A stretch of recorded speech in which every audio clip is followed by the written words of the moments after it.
세상을 살아가는 이유나 목적이 있으시죠? 나름대로의 목적을 가지고 살아가시는 줄 압니다. 하나님께서 우리에게 원하시는 삶의 목적은 무엇이겠습니까?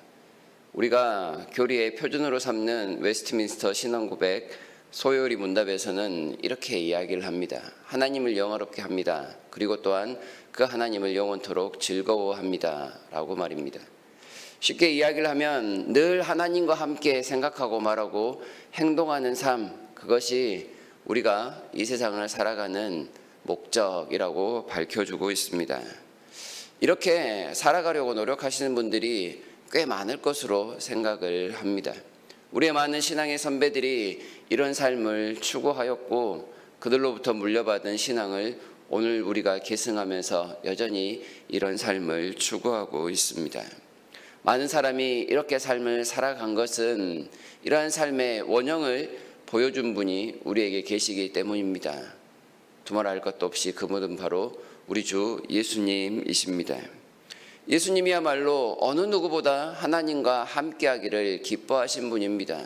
한순간도 하나님과의 떨어짐을 생각지 않으시고 늘 일체감을 강조하셨던 분이시며 실제로 그런 삶을 우리에게 보여주셨습니다. 성부 하나님 그리고 성령 하나님과 늘 교제함 속에서 그의 사역을 마치시고 여전히 지금도 함께 하시는 모습을 우리에게 나타내십니다. 예수님께서 하나님과 함께 하기를 즐겨하셨다. 그 대표적인 증거를 우리는 기도에서 찾을 수 있습니다. 오늘 본문도 예수께서 밤이 새도록 기도하셨다라고 말씀하는 구절로부터 시작하는데요. 예수께서 왜 기도하셨을까요? 그는 사람들의 기도를 들으시고 그들의 기도에 응답하시는 분이십니다. 그럼에도 불구하고 어느 누구보다도 간절하게 밤이 새도록 기도할 정도이셨다면 그 기도는 결핍이나 필요에 의한 그리고 또한 연약함 때문에 나타나는 기도만은 아니었을 거라고 생각할 수 있습니다. 인간적인 한계 때문에 사람의 몸을 입은 그 한계 때문에 기도한 것이 아니라 예수님은 하나님과의 온전한 사귐, 온전한 하나됨, 그리고 온전한 친교, 삼위일체의 그 하나님의 넉넉함을 위하여 끊임없이 기도하셨고 끊임없이 교제하셨다라고 표현할 수 있을 것입니다. 예수님은 종종 중요한 일이 있을 때마다 이런 기도하는 본을 보여주셨습니다. 그가 세례를 받으실 때 변화산에서 자신의 감추어졌던 그 영광을 드러내실 때 그리고 또한 성찬을 나누실 때 그리고 십자가 앞에서 그리고 또한 틈틈이 사람들의 그 찾아오는 많은 무리들을 떼어놓고 오늘 본문처럼 산으로 가서 광야로 가서 기도하시는 모습을 보여주시곤 하셨습니다. 결국 예수님께 있어서 기도는 일상이었습니다. 하나님과 더불어 살아가는 그의 삶은 항상 이루어지는 삶의 연속이라고 표현할 수 있겠습니다. 그렇다면 예수님께서 이렇게 하나님과의 연합을 추구하며 기도하신 이유를 다르게 표현할 수 있습니다. 그것은 예수님이 사도이시기 때문에 그렇습니다. 히브리서 3장 1절에서는 예수님을 가리켜 우리가 믿는 도리의 사도라고 표현을 합니다. 사도의 뜻을 알고 계시지요? 사도는 보냄을 받은 자입니다. 예수께서 보냄을 받으셨습니다. 하나님 아버지로부터 세상에 보냄을 받으셨습니다. 그래서 보냄을 받은 자로서 보낸 자와 늘 함께하기 위하여 기도하신 것입니다. 보냄을 받은 자는 보내신 이의 뜻을 하나도 거스르지 않기 때문에 그렇습니다. 오직 보냄을 받은 이의 그 뜻을 행하며 그 일을 온전히 실천하기 위하여 끊임없는 교제와 연합이 필요했던 것입니다. 예수님은 사도이셨기 때문에 자신을 보내신 하나님의 뜻에 100% 순종하겠다라는 그 말씀을 종종 하셨습니다. 특별히 요한복음을 보면 아버지께서 일하시니 내가 일하신다라는 표현으로부터 시작하여 아버지의 뜻에 순종하기 위해서 일하신다. 오직 아버지만이 드러나시도록 하기 위함이다라는 표현들을 사용하고 있음을 보게 됩니다. 결국 예수님은 내 원대로 마시고 아버지의 뜻대로 되기를 원합니다라는 그 마지막 기도를 하시면서 죽기까지 순종하셨던 모습을 보이셨습니다. 물론 자의로 하실 수 있었음에도 불구하고 자의로 하지 아니하고 아버지의 뜻에 전적으로 순종하신 것은 그가 하나님께로부터 보냄을 받은 자, 곧 사도의 원형이셨기 때문입니다. 사도이신 예수님께서 자신을 보내신 하나님의 뜻을 따라 오늘 본문을 보면 그가 세우신 12명의 사도를 또한 세워 파송하는 모습을 볼 수 있습니다. 사도는 말 그대로 보냄을 받은 자입니다. 예수께서 그 모범을 보여주신 것처럼 예수님의 사도들 역시도 예수님께 보냄을 받아 예수님을 통하여 보고 들은 것을 전할 사명을 가진 사람들입니다. 사도들은 자신의 생각을 전하는 자가 아닙니다. 보냄을 받은 자의 뜻을 온전히 전달하는 것을 유일한 목적으로 삼습니다. 자신에게 삶의 원형을 가르쳐준 이의 뜻을 따라서 세상을 그렇게 살아갈 명령을 받은 자들, 그들이 바로 사도들이었습니다.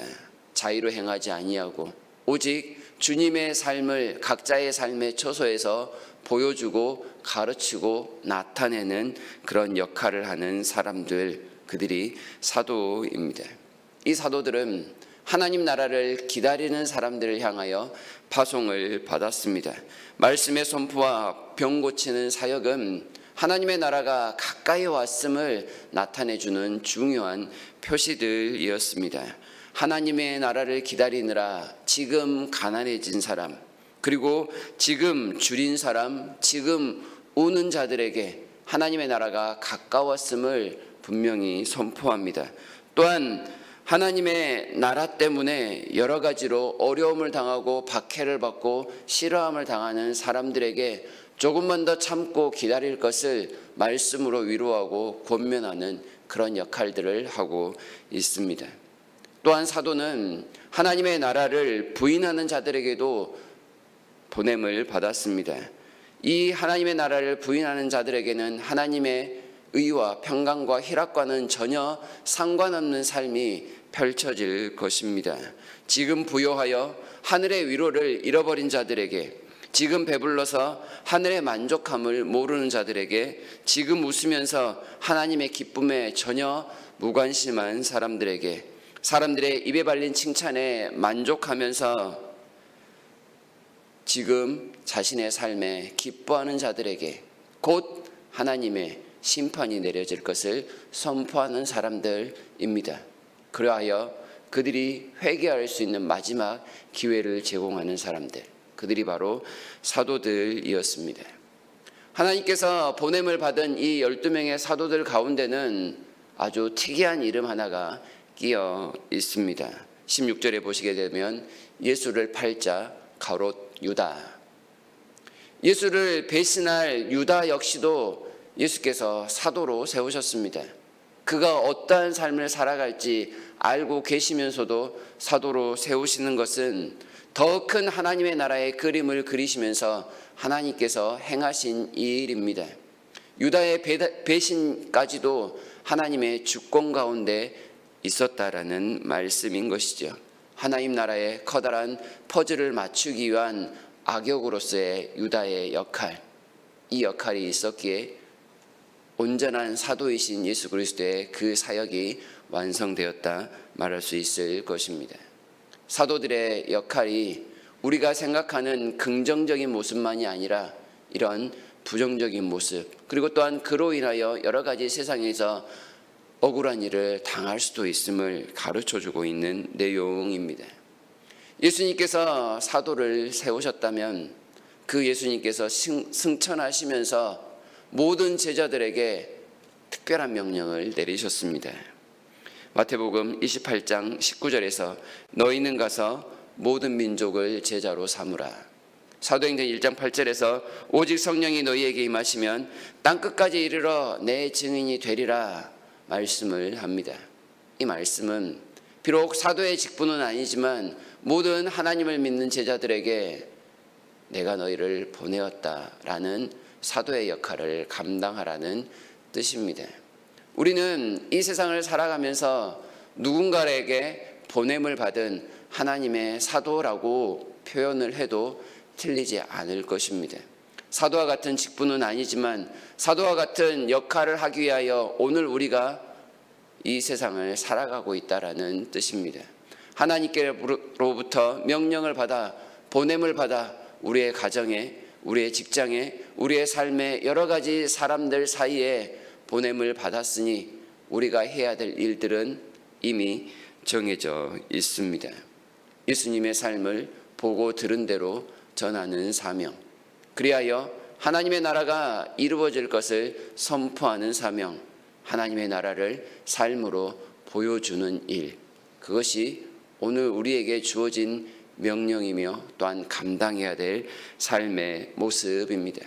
이 일을 위해서 우리가 기도할 수 있었으면 좋겠습니다. 밤이 새도록 기도하셨던 그 주님의 열정을 본받아 기도하면서 하나님과 더 가까워짐을, 연합을 추구하셨으면 좋겠습니다. 그리고 이 하나님의 은혜 속에서 우리가 의도하지 아니하였던 일들이 생긴다 할지라도 주님의 삶을 본받은 대로 실천할 수 있는, 그리고 실천하도록 노력할 수 있는 지혜와 능력이 풍성히 나타날 수 있었으면 좋겠습니다. 하나님의 선한 능력으로 그러한 우리를 능히 도우실 것을 기대합니다. 그 손길 가운데 오늘 하루를 살아가시는 저와 여러분이 다 되시기를 진심으로 바랍니다.